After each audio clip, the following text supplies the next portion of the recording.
Hi, everyone. So we're going to go ahead and get started. Thank you for joining us today. My name is Jennifer Gill, and I'm the Vice President of Marketing here at Skyhawk. And I'm going to be kicking off this webinar. So let me share my screen. Okay, so today we're going to talk about closing the window of opportunity with threat actors. So first, I'll introduce the speakers. We'll go talk about who is Skyhawk and the threat actors window of opportunity. And then we'll go through the platform, talk about the purple team and the blue team, which is our cloud threat detection response. That's actually how Skyhawk got started. I will send it over to Jean Perry for a quick demo. We'll go over the customer case studies and then, a customer case study, and then talk about next steps and how you can get started with Skyhawk Security yourself. So my name is Jennifer Gill. I'm the Vice President of Marketing here at Skyhawk. I've been in product marketing, I can actually say now over 25 years. So it's getting a little lengthy there. And I've been working with security tools really since probably like 2007, but we're more exclusively in that use case. It's been about 7 years. And we have Jean Perry here with me. He's our Director of Sales Engineering. And he also has more than 20 years of experience working with customers. He's worked on a lot of different things, public cloud, private cloud, infrastructure, all the other good stuff. And I've known Jean for more than 10 years too. So great to have him with us today. So let's get started into who is Skyhawk Security. So this is a company overview. So here you can see our technology. We're an AI-based cloud security team and purple team. We have a global customer base. So we have, customers that are just getting started with their cloud journey and just starting with us for their cloud security platform, all the way up to very experienced customers and in various different verticals. But of course, finance, healthcare, manufacturing, technology, we do see kind of more pockets there just because of the heavy regulations and also the detrimental impact of what a security breach would do to their environment. We support the major public clouds, and we also support containers with Kubernetes. And we've gotten a lot of awards and recognition, which is great. So we got Tech Innovator of the Year finalist with the Cube Awards. We got finalists for the Security Awards this week, Pitchapalooza, all that stuff. So a lot of recognition there.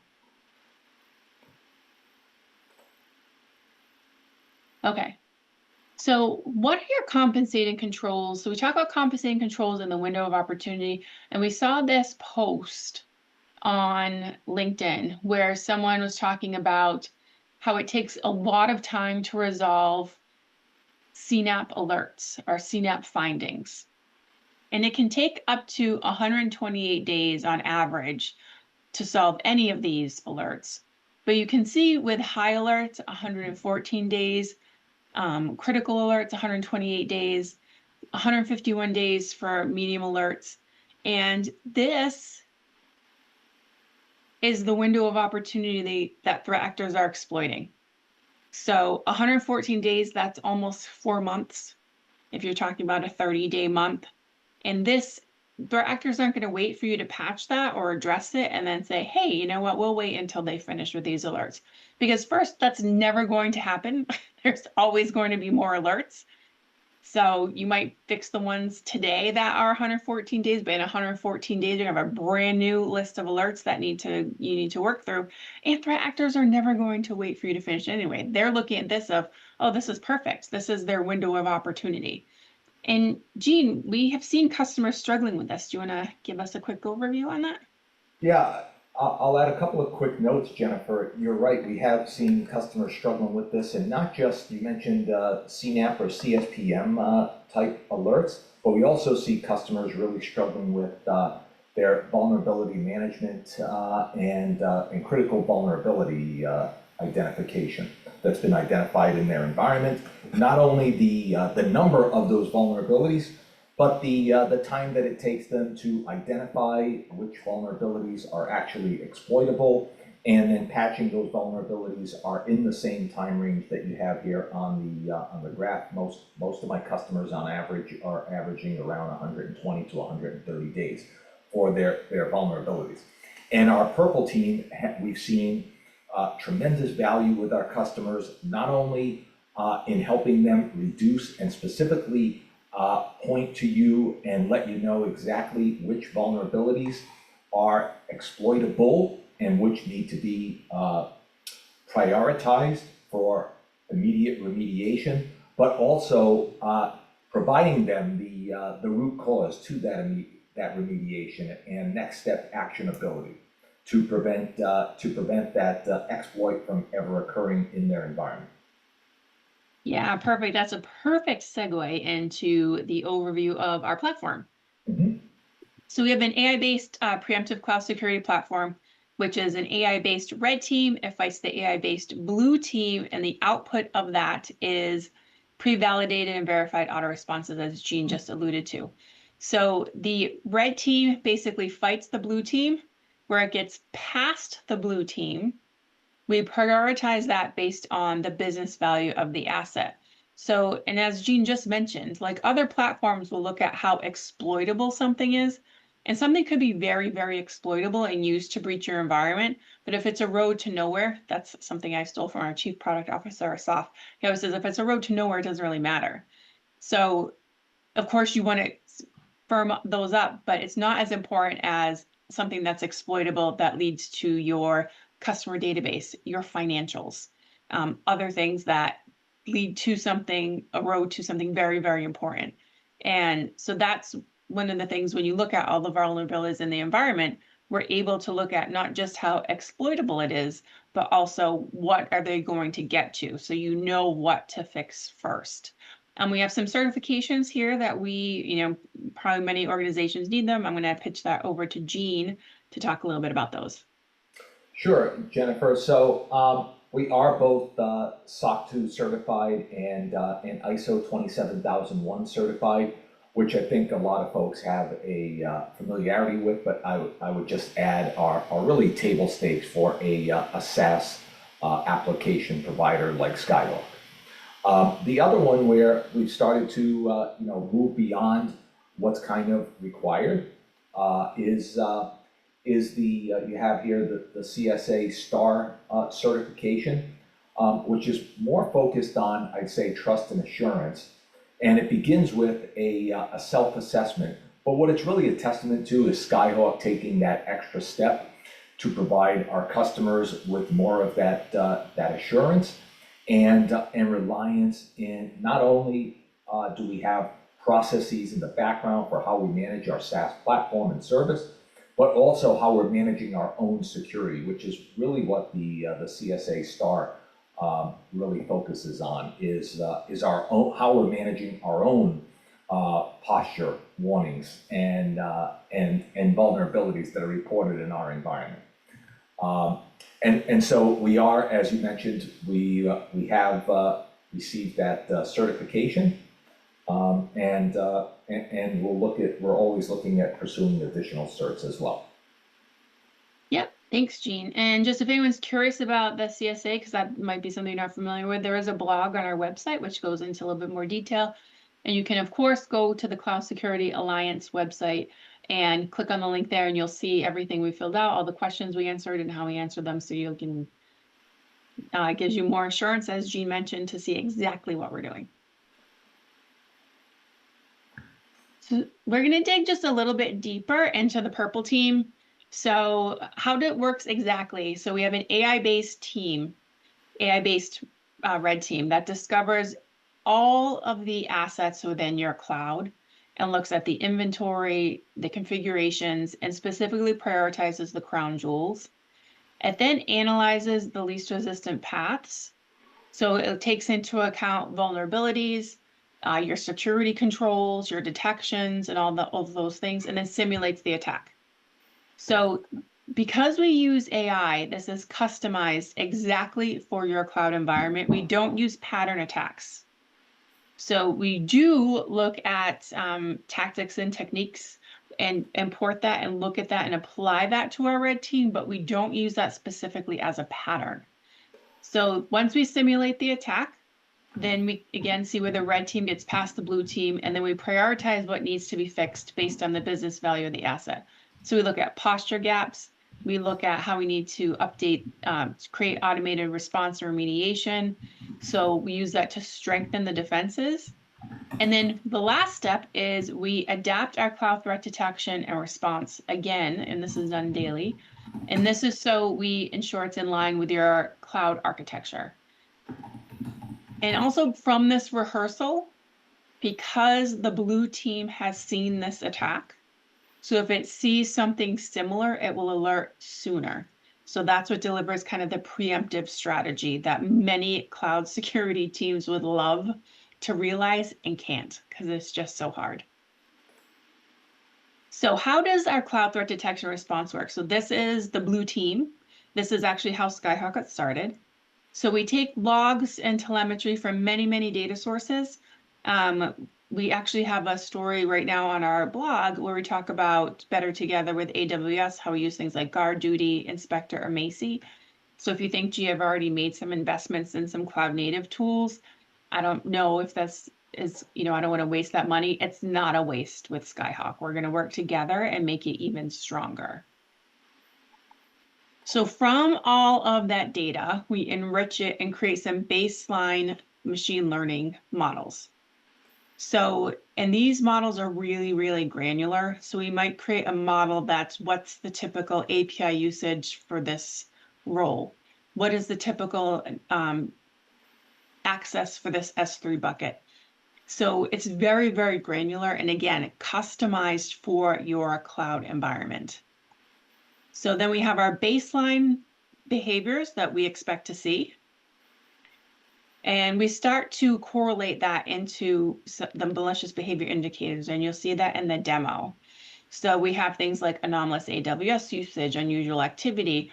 And instead of you trying to figure out what the relationship between all of these are, we put these together into an attack sequence so that you have all the context and understanding to see how this happened and make sure it doesn't happen again.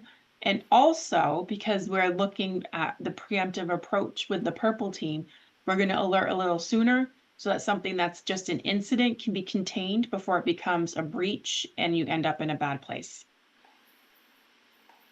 This is just one example of all the data that we sorted through.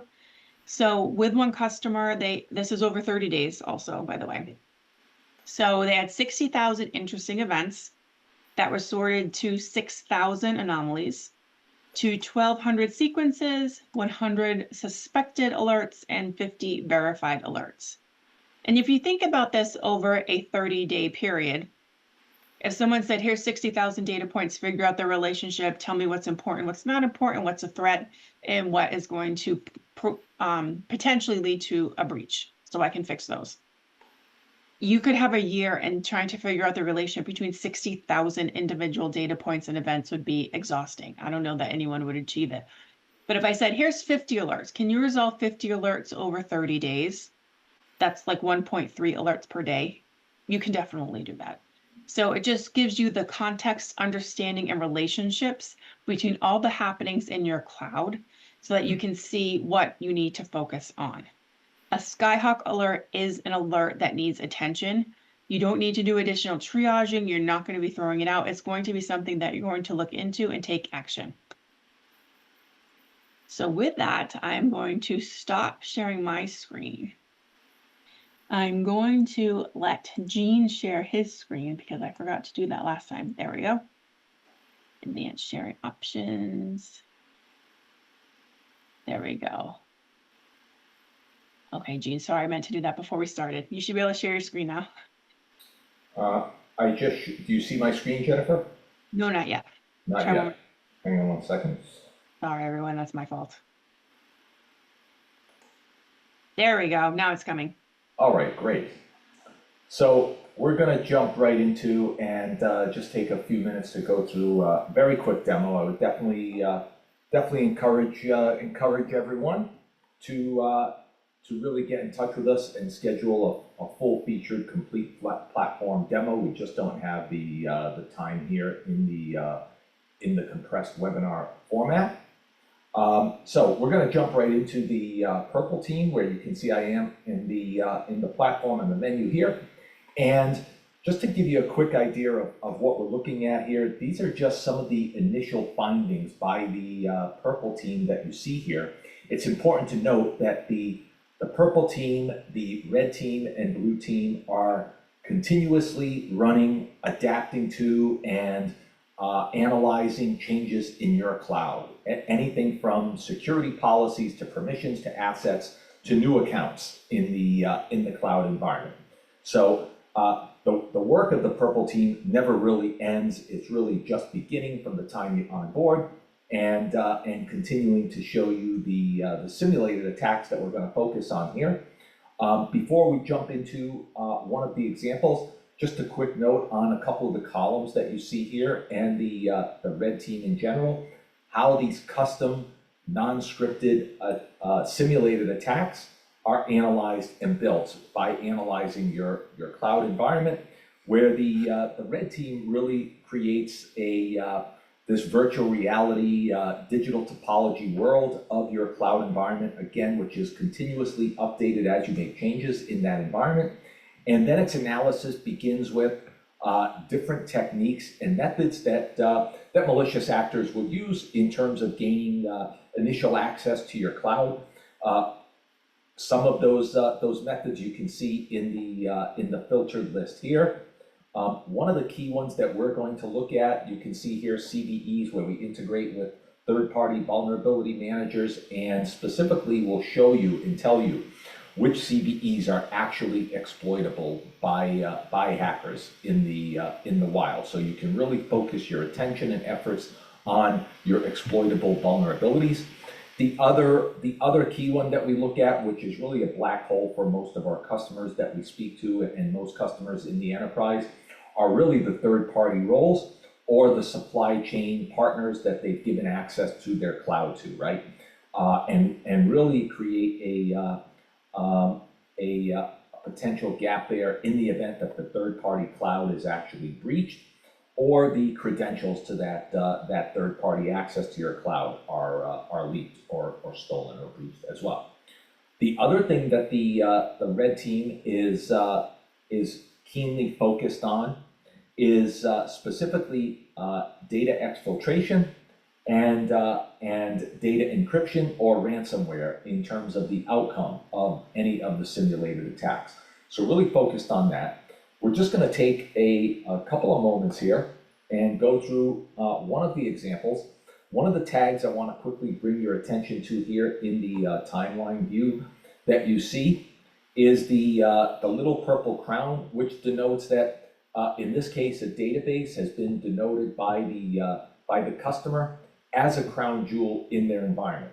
What's really important to note here as well is that with these simulated attacks, we're quite different from where you hear with CNAPPs that are looking at toxic combinations. The key difference between the purple team and specifically our red team and our attacks, simulated attacks, versus and where we go beyond toxic combinations is in the dynamic nature of hackers to move left and right in the environment as they assess different targets in terms of databases or buckets that we can quickly see here by clicking on the number 20 is what I clicked on, where I can see all of the assets that are susceptible to this attack. So it's not just this one auth DB that's in the timeline. There are actually a total of 21. Same thing I can see here with the roles. So we actually show you the dynamic nature of how an attacker could move left and right in the environment and adapt to different findings in the environment and different targets.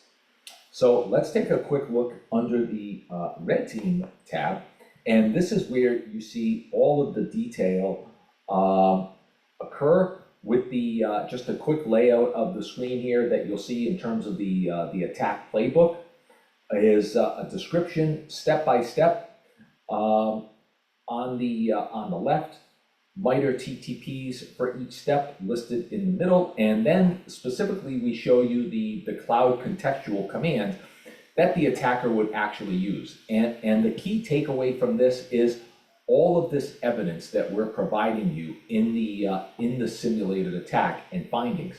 Now for our security teams that work with us can take all these findings and this evidence directly to their DevOps folks and show them very clearly and quickly all of the evidence that they need and really zero in on what is the next actionability step to preventing this simulated, validated attack from ever actually occurring. But you can see here as we move through this, you can see privilege escalation, lateral movement from one role to the other, moving through the attack. And you'll see finally in this case where it culminates in a new RDS snapshot was created of this database and then made publicly accessible, and data could be exfiltrated from this database through that publicly accessible snapshot that an actor created. And again, one point I really want to highlight here is that these simulated attacks are built on the fly. They're for your environment. They are not scripted attacks. They're not coming from a catalog or a library of attacks. They are completely AI generated and created based on the initial findings of your cloud, as well as the dynamic changes that you make day to day in your cloud. All right. So Jennifer, I'm going to stop there and turn it back over to you. Okay, perfect. Actually, a question came in that related to how do we identify the crown jewels? How are they labeled that way? Yeah, great question. So actually, the system by default will classify crown jewels, making it a little bit easier for a lot of our customers, classifying any data assets. So in the case of, as an example, in the case of AWS, any type of database, whether it be like a DynamoDB or Aurora or RDS, as well as buckets, would all by default be classified. Now, the customer, and most of my customers, I'll take them very quickly through the 2 to 3 clicks that it will take to actually classify and narrow that scope to the specific assets that they want to classify. And what's really neat about our priorities like that to classify crown jewel assets, you can literally tag the assets that make up an application to really tie it to the business level criticality, and then see that in the attacks. Okay, perfect. Since that one came in, it was sort of related. I thought we'd take that then. Okay, so let me go back. We just have a couple more slides. Okay. All right. So you can watch this webinar. Actually, we did it in January. It's on our YouTube channel, and you can also check it out on our website with Ibex Medical. So we're able to speak with Shlomi Siesler. He's the CISO there. And what I found really fascinating is he's like, when you think about your cloud security, you're kind of always on edge. Like you do your best and you hope that it's going to be secure. And most of the time it's okay. But with this, they're like, I am very confident in our cloud security. I'm confident that we will not have a breach. I'm confident that we will find an incident before it really blows up into something dangerous for our business. And we're able to be proactive. And before they're spending kind of all day sorting through information, with Skyhawk every morning, they come in, they look at what's going on, and they're able to see like, okay, this is where we need to focus. And the red team, which he referred to as AI-based pen testing, it really gave them the full view of their environment. Because when you think about cloud, someone can spin up resources or spin them down kind of easily. So with the pen testing, which we do every single day, they're able to see their assets in the cloud. So it was a really, really good example there. And then we have been mentioned in a few Gartner reports, and they talk about specifically the evolution of threat detection to preemptive. So by 2028, you'll see that it'll be up to 25%. The multi-agent AI threat detection and incident response will rise up to 70%. We didn't cover in our webinar today, but you can check out our website. We have something called interactive CDR, which is an AI-based agent, and it's kind of an out-of-the-loop way that we incorporated zero trust into our platform. So basically, if they see something happening and they're like, gee, I'm not sure what this is, should we raise this? Should we look in this more? The platform will say, hey, this is looking suspicious, send a note to the person's phone. And they can say, yep, that's me. Sorry, I'm just on vacation in Florida. That's why I'm logging in from a new place. Or they can say, no, it's not me. And then that goes to the top of the list. So, and this gets into increasing SOC efficiency with AI. And we hear all the time from our customers that their SOC and security team are overwhelmed, and we're using AI to help alleviate that burden. And then just a little bit more on going to the preemptive security platform. So focusing on the weaponized threats to reduce your risk profile, the weaponized threats that expose actual valuable business assets, prioritizing the risks to those crown jewels, and then the zero trust principles, we just talked about that. And then the automated response helps reduce the MTTR to seconds. The context drives collaboration, and we actually just did a blog recently, and when I was talking with a Gartner analyst, he started saying this story to me, which was amazing. I love it when I hear we're very aligned in our messaging, but there isn't just one person responsible for cloud security, because there could be a compliance team that's responsible for compliance, but has some security components. Then of course there's the SOC. Larger organizations may even have a separate cloud security team. And then there's the DevOps team who just wants to do their work, but the cloud security team or SOC typically can't implement their changes to better secure the cloud without help from DevOps. But getting everyone to understand how all these things work together and are important for everyone can be challenging. With Skyhawk, you really get that context. So it makes things a lot easier for the cloud security team or SOC to explain to DevOps, hey, this is where I need your help, and this is why it helps make your job better too. So it was an interesting conversation. And then finally, with our Purple Team assessment, you can show to the board how you are reducing the risk to the business. And that brings us to our last slide on how you can get started with Skyhawk. The first is a Purple Team assessment. So I know I just mentioned that for the CISO. So you'll be able to show in this report how attack paths are being decreased, how risk to crown jewel assets are being decreased. So because the CISO or anyone in the SOC, when they say, hey, we resolved like 200 alerts this week, they're like, great, are we secure? The answer still isn't yes. Whereas here you can show I am actually reducing risk to our cloud deployments. So that is something that translates to the business. And then we have our free subscription. You can get up and running fast with the full product, and you can have full access for 30 days for free. We really believe in the platform. And if you go to our homepage, there's a button, sign up for the free 30-day trial, click on that, and then put in your information, and we'll follow up with you. And it'll probably be Jean who follows up with you to get that installed. So a couple more questions did come in, and I get this question every webinar, so you really just put a slide on it. It's how was the pricing model? So we are priced, it's a subscription model. So we're a SaaS platform that you access, and we price by protected cloud asset. And an example is like an S3 bucket, but Lambda is not considered a single asset. It's 50 Lambda equals one cloud asset. The ones that are really small, we want to make sure we're pricing fairly. So that's one example. And then, Jean, can you just tell us, someone asked about the Purple Team assessment onboarding process. Can you just give a little highlight on that? Yeah, great question. And literally will take just a few minutes and clicks through the environment. It's just a matter of onboarding accounts. There are no logs or anything else to be onboarded for the Purple Team assessment. It typically takes about 10 minutes.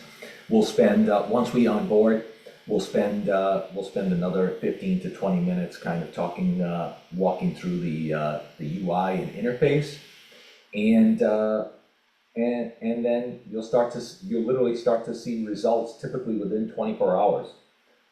Like I mentioned, the initial results will be ongoing. because as I mentioned, the analysis is continuous as changes are made in the cloud environment that's being monitored. Okay, great. And I'll do one last check, see if there are any more questions. Nope. So that's all we got for questions. So thank you for joining us today. Just a quick 30-minute overview of Skyhawk. Jean, thank you for your time today. I appreciate you joining. Thanks all our attendees. Yeah, Have a good thank you, day. everyone. Have a good day. Bye.